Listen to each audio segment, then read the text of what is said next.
வணக்கம், இது திருமதி குக் சேனல். இன்னைக்கு நம்ம முட்டை குழம்பு எப்படி செய்யறதுன்னு பார்க்க போறோம். வாங்க பார்க்கலாம்.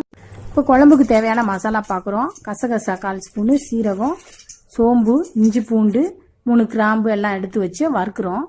இந்த குழம்புக்கு தேவையானதே வறுக்கிறது தான். வறுத்த பொருளையும் இஞ்சி பூண்டையும் சேர்த்து அரைச்சி வச்சிருக்கிறோம். பாத்திரத்தை வச்சு எண்ணெய் ஊற்றிருக்கோம்.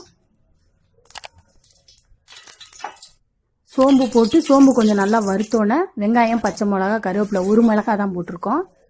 மல்லித்தூள் 2 ஸ்பூன் போடுறோம். மிளகாத்தூள் 1 ஸ்பூன் போடுறோம். 1/4 ஸ்பூன் மஞ்சத்தூள் போடுறோம். மசாலையை நல்லா எண்ணெயிலேயே பொரிய விட்டு எடுத்துருக்கோம். தக்காளியை 1-2 அரைச்சி, 4 தக்காளி 1-2 அரைச்சி வச்சு அதையும் இதோட மிக்ஸ் பண்ணி நல்லா எண்ணெயில் பொரிய விடுறோம். பச்சை வாசனை போகிற அளவுக்கு நல்லா இது பொரியணும். பொரிஞ்சதையுமே நம்ம அரைச்சி வச்சிருக்கிற அந்த வறுத்த மசாலை அரைச்சி வச்சிருக்கோம்ல, அதை இதோட சேர்த்து இதையும் நல்லா பொரிய விடணும். எண்ணெயிலேயே நல்லா மசாலையை பச்சை வாசனை போகிற அளவுக்கு பொரிய விடணும். மசாலா தனியாக எண்ணெய் தனியாக பிரிஞ்சு வர அளவுக்கு நல்லா இதை பொரிய விடணும். பாருங்க, மசாலா எல்லாம் நல்லா வெந்து பச்சை வாசனை போய் நல்ல வாசனை வரும். அப்போ நம்ம அரைச்சி வச்சிருக்க தேங்காவை எடுத்து அதோட சேர்க்கணும். அதையும் சேர்த்து நல்லா மசாலையை கலக்கி கொஞ்ச நேரம் கொதிக்க விடணும்.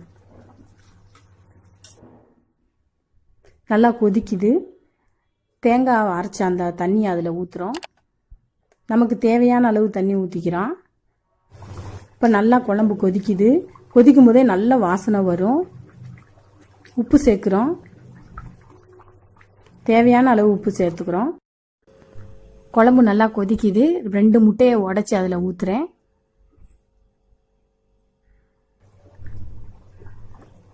குழம்புல முட்டையை ஊற்றுறப்போ உடையக்கூடாது. உடையாத அளவுக்கு பாருங்கள், நல்லா மேலே வந்திருக்கு பாருங்கள், உடையாமல். இப்போ அவிச்ச முட்டை 2 எடுத்து வேக வச்சு கீறி வச்சுருக்கிறேன். அதையும் குழம்புக்குள்ளே போடுறேன். முட்டை குழம்பு கொஞ்சம் கெட்டியாக குழன்னு இருந்தால் தான் நல்லாயிருக்கும். இப்போ தனியாக ஒரு 2 முட்டை எடுத்து அதில் எண்ணெயை ஊற்றி வெங்காயம் போட்டு நல்லா வதக்குறோம். அதில் 2 முட்டையை உடச்சி ஊற்றுறோம். அந்த முட்டையை உதிரியாக ஆக்கி எடுக்கக்கூடாது. அப்படியே நல்லா ஆம்லேட் மாதிரி மொத்தமாக உடையாத அளவுக்கு அப்படியே மொத்தமாக பரட்டி எடுக்கணும். லைட்டாக மிளகுத்தூள் தூவிக்கிறோம். ஒரு சின்ன பச்சை மிளகா, வெங்காயம், முட்டை, மிளகுத்தூள் போட்டு இதை அப்படியே மொத்தமாக ஆம்லேட் மாதிரி எடுத்துக்கிறோம். பாருங்கள், உடையாமல் இருக்குது. இது அப்படியே 2ஆக கீறி நம்ம குழம்பு கொதிக்கும் போது குழம்புக்குள்ளே போடுறோம். இதுதான் பெசலே.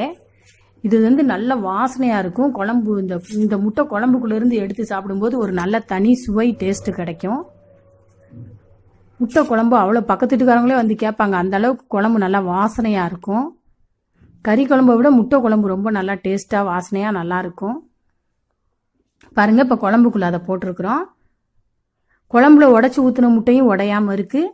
3 விதமாக நம்ம போட்டிருக்கிறோம். உடச்சி ஊற்றின முட்டையும் இருக்குது, ஆம்லேட்டாக பொரிச்ச முட்டையும் இருக்குது, முழு அவிச்ச முட்டையும் நம்ம கீறி போட்டிருக்கோம். இப்போ குழம்பு ரெடி ஆயிடுச்சு. கொத்தமல்லி தூவி இறக்கிக்கிறோம். மணமணக்கும் சுவையான முட்டை குழம்பு ரெடி ஆயிடுச்சுங்க. இந்த ஸ்டைலில் நீங்களும் செஞ்சு பாருங்க. பிடிச்சிருந்தா லைக் பண்ணுங்க, சப்ஸ்கிரைப் பண்ணுங்க. நன்றி.